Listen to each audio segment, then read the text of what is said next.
नमस्कार, आप देख रहे हैं एएनबी न्यूज और मैं हूं आपके साथ योगेश पांडे। स्वागत है आपका एएनबी न्यूज एक्सप्रेस पर।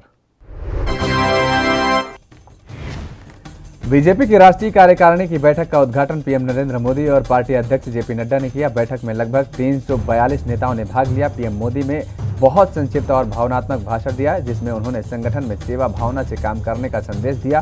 प्रधानमंत्री मोदी ने राष्ट्रीय कार्यकारिणी की बैठक को संबोधित करते हुए कहा कि सहजता ही जीवन है, सभी नेता सहज रहें। साथ ही कहा कि सेवा ही सबसे बड़ी पूजा है।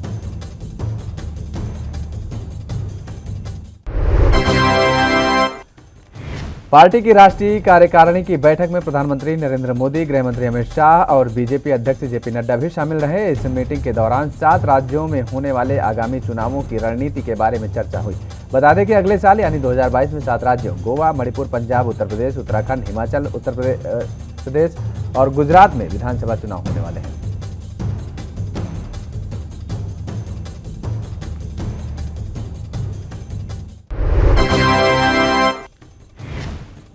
पीएम मोदी ने कार्यकर्ताओं से कहा कि सामान्य आदमी के मन के विश्वास का सेतु बनना होगा और इसके साथ ही उन्होंने सेवा और संकल्प के आधार पर पार्टी की परंपरा के आधार पर आगे बढ़ने को कहा है।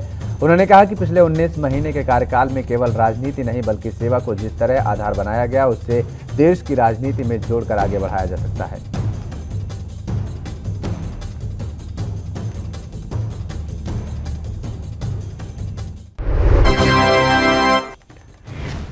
पीएम मोदी ने पार्टी के इतिहास को रेखांकित करते हुए कहा कि बीजेपी ने आज केंद्र में जो स्थान पाया है उसका बहुत बड़ा कारण है कि पार्टी प्रारंभिक काल से लेकर अभी तक सामान्य व्यक्ति से हमेशा जुड़ी रहती है। वहीं बीजेपी के राष्ट्रीय कार्यकारिणी की बैठक में राजनीतिक प्रस्ताव पेश होने के बाद स्टेट रिपोर्टिंग में बीजेपी के आगामी विधानसभा चुनाव से संबंधित राज्यों के मुख्यमंत्रियों और प्रदेश अध्यक्षों ने चुनाव तैयारियों पर प्रेजेंटेशन भी दिया।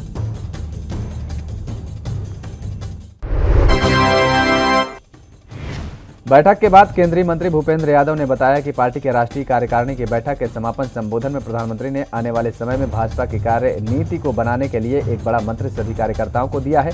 पीएम ने कहा कि भाजपा के कार्यकर्ताओं को सामान्य आदमी के मन के विश्वास का सेतु बनना चाहिए। हम मेहनत व जनता की सेवा से आगे बढ़े हैं। भाजपा आज इस स्थिति में इसलिए पहुंची है क्योंकि वह हमेशा आम आदमी से जुड़ी रही है।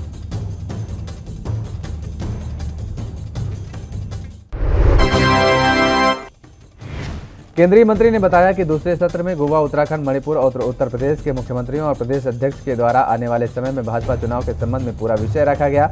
पीएम ने इस पर संतोष जताया है। कमल पुष्प नाम से नमो ऐप पर पार्टी के पुराने कार्यकर्ताओं का विवरण भी दिया जाएगा।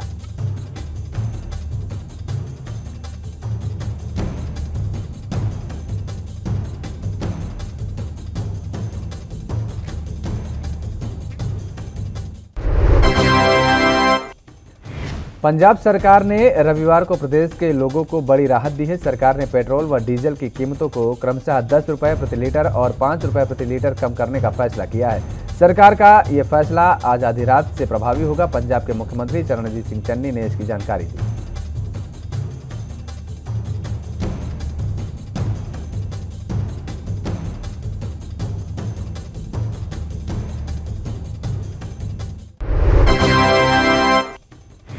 सात नवंबर को पंजाब में पेट्रोल 105 रुपये 2 पैसे प्रति लीटर पर रहा, वहीं डीजल 88 रुपये 76 पैसे प्रति लीटर पर रहा। अब रविवार आधी रात से राहत लागू होने पर पंजाब में पेट्रोल की कीमत 95 रुपये प्रति लीटर के करीब होगी। डीजल की कीमत 83.76 पैसे प्रति लीटर के करीब होगी। रविवार को चंडीगढ़ में डीजल 80 रुपये 90 पैसे व पेट्रोल 94 रुपये 23 पैसे प्रति लीटर पर रहा।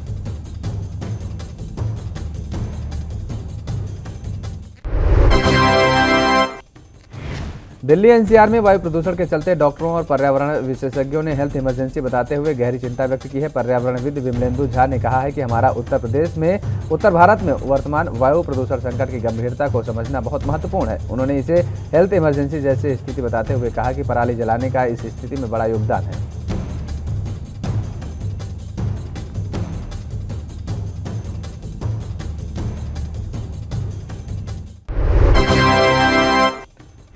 पर्यावरणविद विमलेंदु झा का कहना रहा कि वायु प्रदूषण के वर्तमान संकट को देखते हुए दिल्ली एनसीआर और इसके आसपास स्कूलों को बंद करने, वाहनों की आवाजाही को नियंत्रित करने के लिए लॉकडाउन जैसे उपाय किए जाने चाहिए।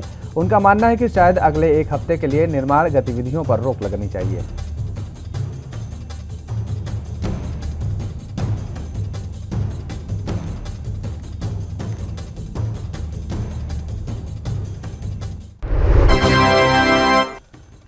राष्ट्रीय राजधानी दिल्ली में रविवार की सुबह ठंडक रही और न्यूनतम तापमान सामान्य 14.2 डिग्री सेल्सियस दर्ज किया गया। हालांकि दिल्ली में तीसरे दिन भी वायु गुणवत्ता सूचकांक यानी AQI में बढ़ोतरी दर्ज की गई और यह 433 दर्ज किया गया।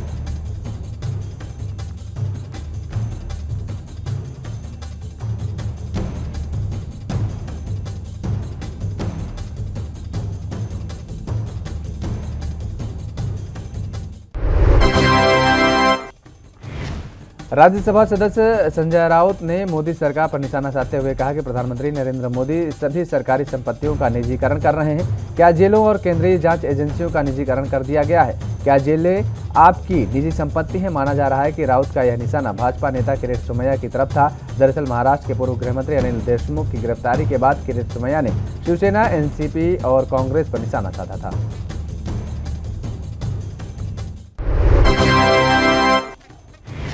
शिवसेना सांसद संजय राउत ने रविवार को भाजपा पर जोरदार हमला बोला है। उन्होंने सवाल किया है कि क्या केंद्र सरकार ने जेलों और केंद्रीय जांच एजेंसियों का निजीकरण कर दिया है। राउत ने कहा कि संवाददाताओं से बातचीत करते हुए कहा कि हाल ही में पार्टी में शामिल हुए और पार्टी के विचाराधार से कोई संबंध नहीं रखने वाले भाजपा नेता हर दिन राजनीतिक प्रतिद्वंदियों को जेल में डालने की धमकी दे रहे हैं।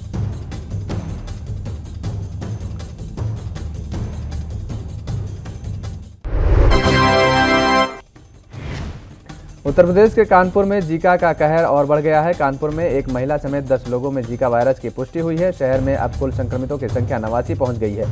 स्वास्थ्य विभाग ने स्क्रीनिंग और सैंपल लेने के अभियान सघन कर दिए हैं। वहीं इससे पहले शनिवार को 13 नए मरीजों में जीका वायरस की पुष्टि हुई थी।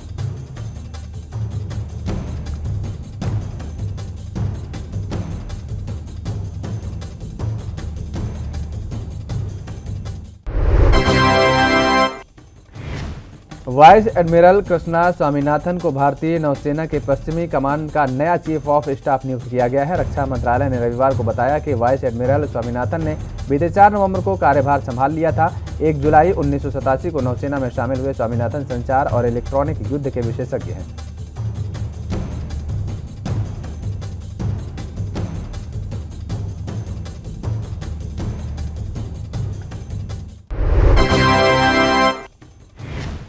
तमिलनाडु की राजधानी चेन्नई और उपनगरीय इलाकों में रात भर भारी बारिश होने की वजह से जगह जगह जल जमाव की स्थिति पैदा हो गई है। जल जमाव के कारण यातायात सेवा भी प्रभावित हुई है और इस बीच चेन्नई के 2 जलाशयों में से पानी छोड़े जाने की तैयारी के बीच अधिकारियों ने रविवार को लोगों को बाढ़ की चेतावनी जारी की है।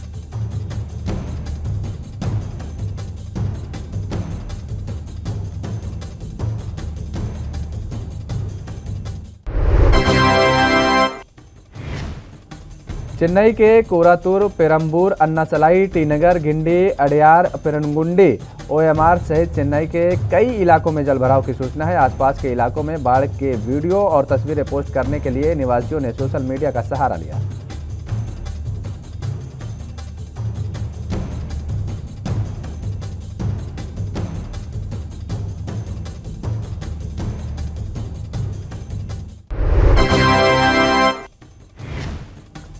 वहीं इस बीच तमिलनाडु के मुख्यमंत्री MK स्टालिन ने पेरंबूर, बैरक रोड, ओट्री ब्रिज और पार्डी के बारिश प्रभावित इलाकों का दौरा किया और निरीक्षण भी किया। तमिलनाडु सीएम ने बाढ़ग्रस्त इलाकों के दौरे के बाद कहा, मैंने अफसरों को आदेश दे दिए हैं और आपदा प्रबंधन टीमों को प्रभावित इलाकों में भेज दिया गया है। सभी विधायकों और सांसदों को भी पुनर्वास कार्यक्रमों में जुटने के लिए कह दिया गया है।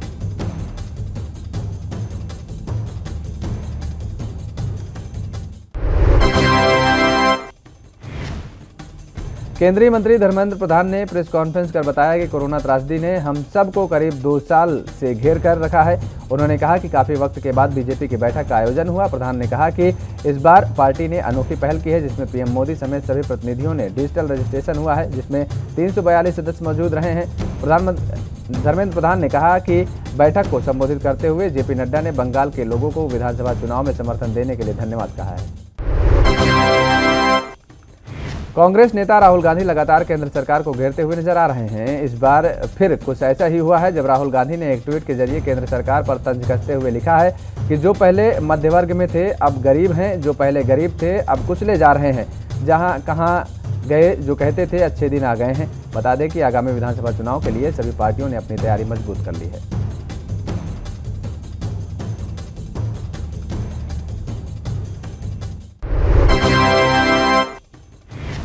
उत्तर भारत के अधिकांश राज्यों और केंद्र शासित प्रदेशों में सर्दी बढ़ने लगी है और देश के कई अन्य क्षेत्रों में भी ठंड बढ़ रही है।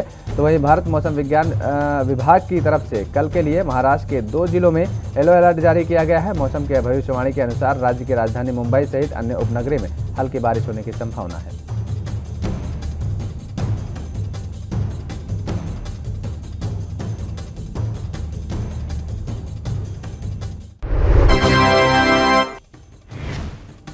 आईएमडी के मुताबिक बेमौसम बारिश पूर्वी अरब सागर के ऊपर एक कम दबाव के क्षेत्र के कारण हुई थी और अरब सागर के ऊपर कम दबाव के क्षेत्र के अलावा सुमात्रा तट से दूर दक्षिण पूर्वी बंगाल की खाड़ी के ऊपर एक चक्रवाती हवाओं का क्षेत्र बना हुआ है। इस कारण तटों से जुड़े राज्यों में बारिश की संभावना है।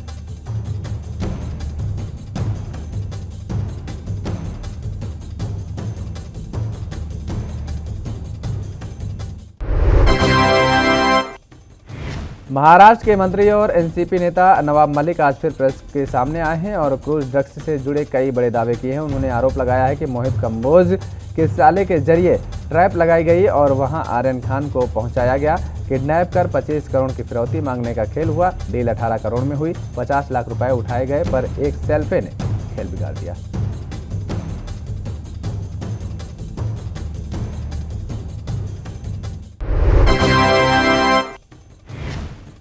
पंजाब के पटियाला जिले में किसानों ने पराली जलाते हुए विरोध प्रदर्शन किया है। एक किसान ने कहा कि हम पराली नहीं जलाना चाहते हैं, लेकिन वैकल्पिक उपाय बहुत महंगे हैं और आर्थिक रूप से सही भी नहीं है। सरकार को पराली नष्ट करने का प्रबंधन करना चाहिए।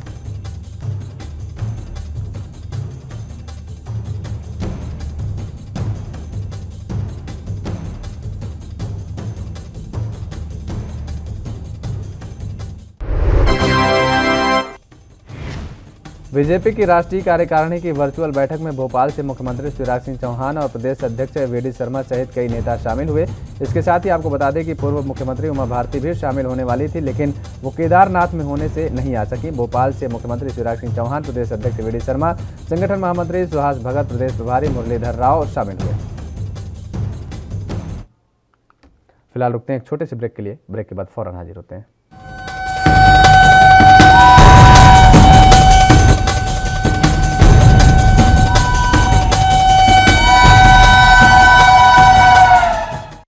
ब्रेक के बाद एक बार फिर आप सभी का स्वागत है एनबी न्यूज एक्सप्रेस में। खबरों में आगे बढ़ेंगे। पेट्रोल डीजल के दामों में एक्साइज ड्यूटी कम करने के बाद मध्य प्रदेश के शिवराज सरकार ने भी जनता को बड़ा तोहफा दिया है। शिवराज सरकार ने भी पेट्रोल डीजल के दामों में जनता को राहत देते हुए वैट कम कर दिया है। तो वहीं शिवराज सिंह चौहान अब इसी बात को लेकर कांग्रेस पर हमलावर होते नजर आए।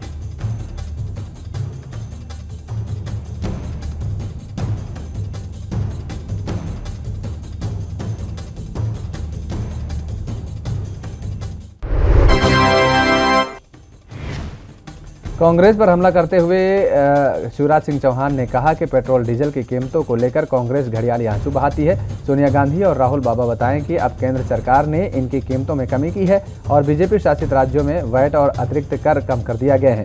तो कांग्रेस शासित राज्य यह निर्णय कब लेंगे?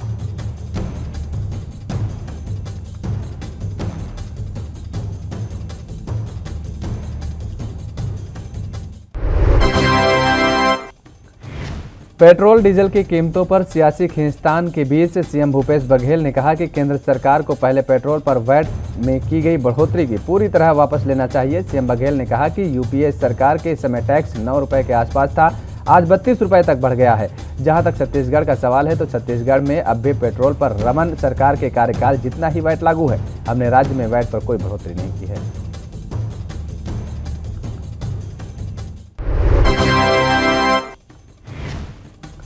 मध्य प्रदेश के गृह मंत्री नरोत्तम मिश्रा ने कांग्रेस पर जमकर हमला किया है और बीजेपी की तारीफ को कसीदे पढ़ते नजर आए हैं। उन्होंने कहा है कि बीजेपी कांग्रेस की तरह वोट की राजनीति नहीं करती है, बल्कि सेवा से सरोकार रखती है। हमारा नेतृत्व चुनावी फायदे के बारे में नहीं सोचता है।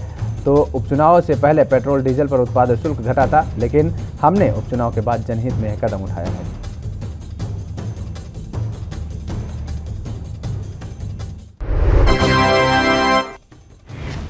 छत्तीसगढ़ कांग्रेस के संचार विभाग के अध्यक्ष सुशील आनंद शुक्ला ने कहा कि सामान्यतः जब भी किसी न्यायिक आयोग का गठन किया जाता है तो आयोग अपनी रिपोर्ट सरकार को सौंपती है।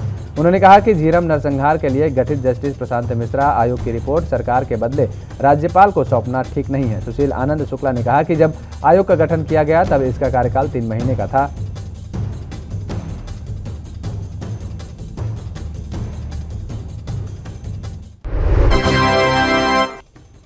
उत्तर प्रदेश में 2022 विधानसभा चुनाव नजदीक आते ही इस बार मुस्लिम वोट बैंक जोड़ने के लिए एआईएमआईएम तैयारी शुरू कर दी है, जिसको लेकर एआईएमआईएम नेता जनपदों का दौरा कर रहे हैं। और इसी कड़ी में एआईएमआईएम के अध्यक्ष मौलाना सलमान हुसैनी नदवी भी अयोध्या पहुंचे।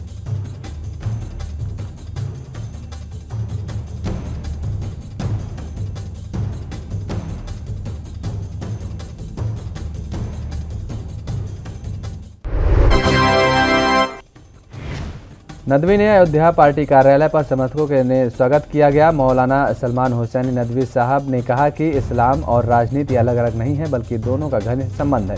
बेहतर सुशासन के बिना लोक कल्याण संभव नहीं है और इसके लिए जरूरी है कि एक ऐसी सरकार हो जो अत्याचार के खिलाफ और न्याय के पक्षधर में हो।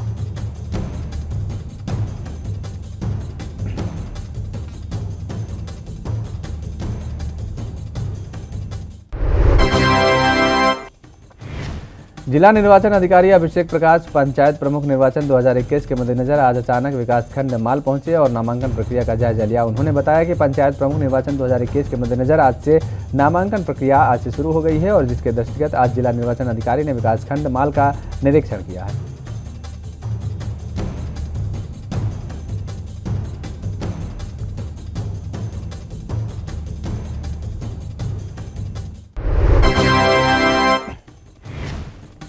पीएम मोदी ने केदारनाथ धाम में गर्भगृह के दर्शन का लाइव प्रसारण दिखाए जाने से तीर्थ पुरोहित समाज में आक्रोश बनता हुआ है और तीर्थ पुरोहित समाज का कहना है कि जो भी श्रद्धालु केदारनाथ आता है वह भगवान शिव के स्वयंभू लिंग के गुप्त दर्शन करता है, मगर पीएम मोदी ने श्रद्धालुओं की आस्था को लांघने का काम किया है।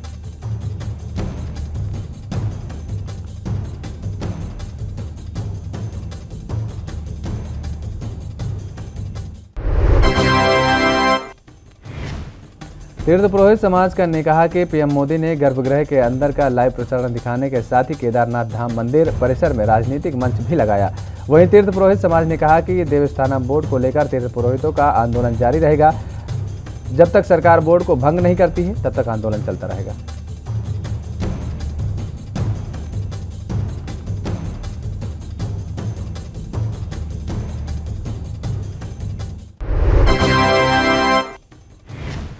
बारिश से क्षतिग्रस्त हुए गौला पुल पर दोपहिया और हल्के वाहनों की आवाजाही अब शुरू हो गई है। हालांकि आधिकारिक तौर पर अभी गौला पुल को 2 पहिया वाहनों के लिए नहीं खोला गया है, लेकिन आम जनता ने गौला पुल पर हल्की फुल्की आवाजाही शुरू कर दी है। क्षतिग्रस्त गौला पुल के अप्रोच की मरम्मत का कार्य लगभग पूरा हो गया है।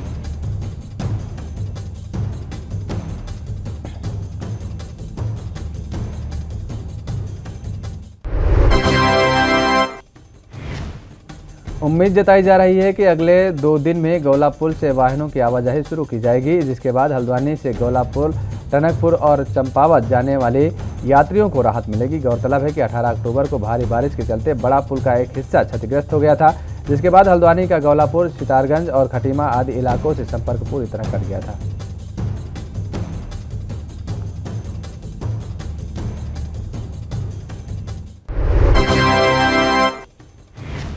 पंजाब के पटियाला जिले में किसानों ने पराली जलाते हुए विरोध प्रदर्शन किया। एक किसान ने कहा, हम पराली नहीं जलाना चाहते, लेकिन वैकल्पिक उपाय बहुत महंगे हैं और आर्थिक रूप से सही भी नहीं है। सरकार को पराली नष्ट करने का प्रबंधन करना चाहिए।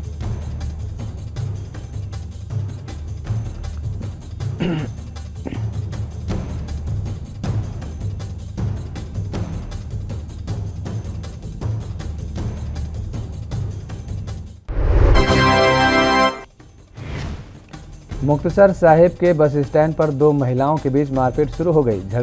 झगड़े की वजह एक महिला के पति का किसी दूसरी महिला के साथ अवैध संबंध को लेकर बताया जा रहा है। वहीं पीड़ित महिला ने कहा कि मेरा पति पिछले 2 दिनों से घर से गायब रहा, तो मुझे पता चला कि वह अपनी प्रेमिका के साथ अमृतसर में दिवाली मनाने गया है।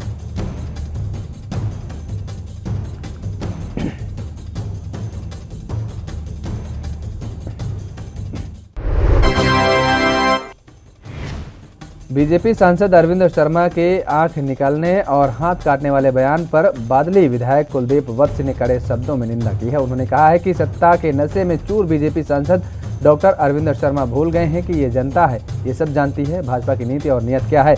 इसके साथ ही कहा कि डॉक्टर अरविंद शर्मा सांसद हैं और जिम्मेदार पद पर बैठे हैं, ऐसे बयान कोई सड़क छाप ही दे सकता है।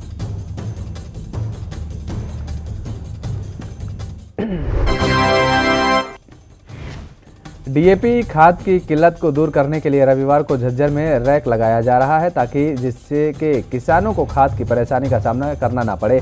शनिवार को भी सोनीपत से झज्जर के किसानों के लिए करीब 2000 बैग डीएपी खाद आई है, जो कि प्राइवेट बिक्री खरीद केंद्रों पर वितरित की जाएगी।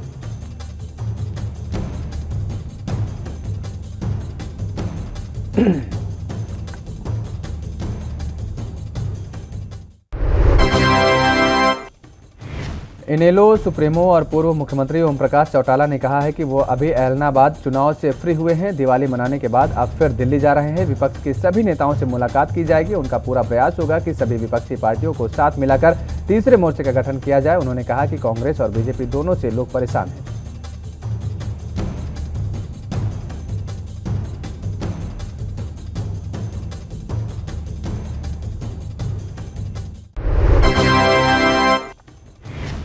हरियाणा के गुरुग्राम में खुले में नमाज पढ़ने के मामले में हरियाणा के गृह मंत्री अनिल विज ने अपनी प्रतिक्रिया दी है। गृह मंत्री अनिल विज ने धार्मिक आयोजन करने वाले सभी लोगों को राय दी है, अगर किसी को भी कोई धार्मिक आयोजन करना है तो उन्हें अपने धार्मिक स्थानों के अंदर ही करने चाहिए।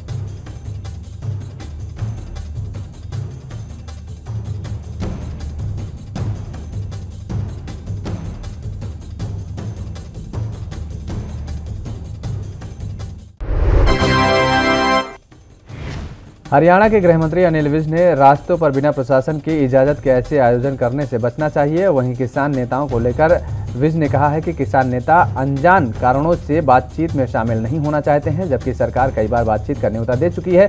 वहीं इस दौरान विज ने राहुल गांधी पर भी निशाना साधा।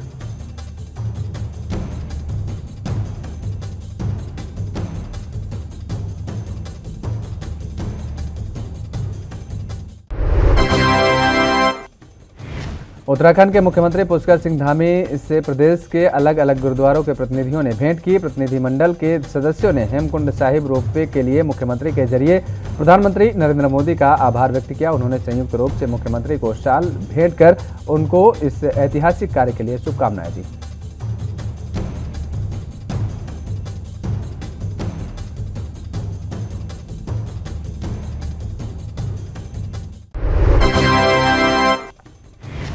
उत्तराखंड के मुख्यमंत्री ने कहा कि प्रधानमंत्री नरेंद्र मोदी की ओर से हेमकुंड साहिब के लिए रोपवे बनाए जाने की जो बात कही गई है वो निश्चित रूप से ऐतिहासिक पहल है। उन्होंने कहा कि इससे आने वाले समय में हेमकुंड साहिब की यात्रा और सुगम हो जाएगी। बुजुर्गों, असहाय व्यक्तियों आदि को इसका विशेष लाभ मिलेगा और वे सुगमता से हेमकुंड साहिब को यात्रा कर सकेंगे।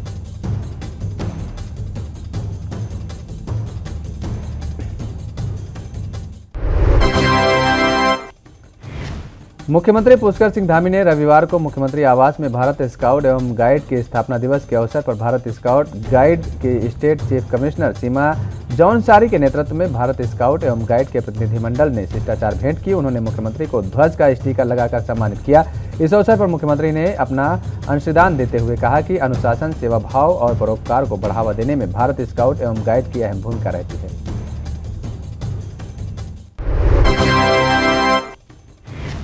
बढ़ती महंगाई के खिलाफ कांग्रेस ने प्रदेश भर में प्रदर्शन किया है। कांग्रेस कार्यकर्ताओं ने राजधानी देहरादून से लेकर राज्य में कई जगहों पर पेट्रोल पंपों के बाहर प्रदर्शन किया। देहरादून में दून स्थित यूनिवर्सिटी पेट्रोल पंप के बाहर कांग्रेसियों ने केंद्र के खिलाफ नारेबाजी की। कांग्रेस प्रदेश अध्यक्ष गणेश गोदियाल के नेतृत्व में प्रदर्शन किया गया।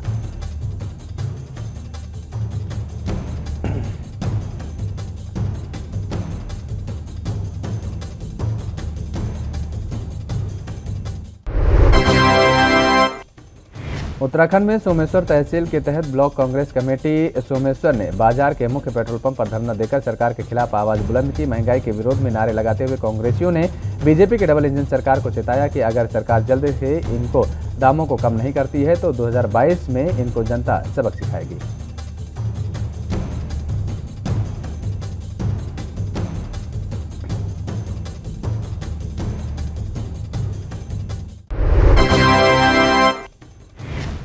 दिल्ली के सीएम अरविंद केजरीवाल ने मुफ्त राशन देने की योजना 6 महीने के लिए बढ़ा दी है। फ्री राशन पर आम आदमी पार्टी के नेता राघव चड्ढा ने अपनी प्रतिक्रिया दी है। राघव चड्ढा ने कहा कि कोरोना के चलते लोगों का व्यापार चौपट हुए हैं और व्यापार को पटरी में लौटने में वक्त लगेगा, इसलिए सरकार ने यह बड़ा कदम उठाया है।